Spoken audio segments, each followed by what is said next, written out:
So what ka tukon? Babi ni Sir again. How's life? Travel mi karon going to Bangkok and naami fellowship sa mga Central Zone 2. Unya kaning GPS bitaw no kay usahay na ay mga slight left, slight right na nawa jud. So mo ni murag dugay mi gamay. Anyway, praise the Lord kay nakaabot og jud sa Thailand Adventist Mission. Kani ilang mission bitaw no bag-o ra biya ni within this year na siguro. And within this mission na ay Korean church and Thai church. Murag nam siguro diri Myanmar, murag na yung anak. So, nisulod namin no mo nilang bagong mission na elevator kay murag na ay third or fourth floor. Ilang church na ang dili sa church, more convention hall na sa third floor. So, finally nakita kami sa akong kababayan. Appeal siya sa media team. Dayo nagsugod na among lesson discussion. No? So, mo niyang ginaingon niya Sabbath school lesson. So, dili na pita na ay mga short discussion about sa lesson throughout the week. So, naabot ang panahon niya magsugod na po mi sa among divine worship.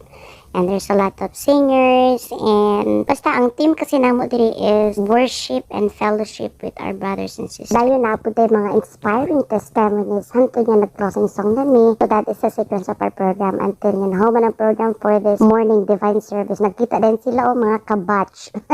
Pag guman sa service no na nga, ano dahil midan di kami sa gawas, ni gawas ko kadyo kay gusto kong matanaw dyan sa view. Nindot kaya pagkahimo silang building yan. Kita-kita po dahil ang mga taga-Ipil chapter, charot. Dahil nagkita po mi sa ako ang kaning dorm mate. Mauni siya, witness yun siya sa among pagkasipat dito sa MVC.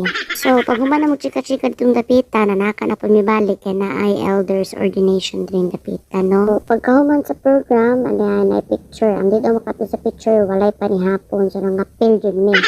Dahil pag naok na ko, dahil nakita na po may balik. Hello, anak ni Junella, nagpati na si Auntie Burgundy, ang gawas kay mura magpula na kaayo. Nagkita yun ang basilan team. Anyway, manguli na mi guys. Bye, ingat.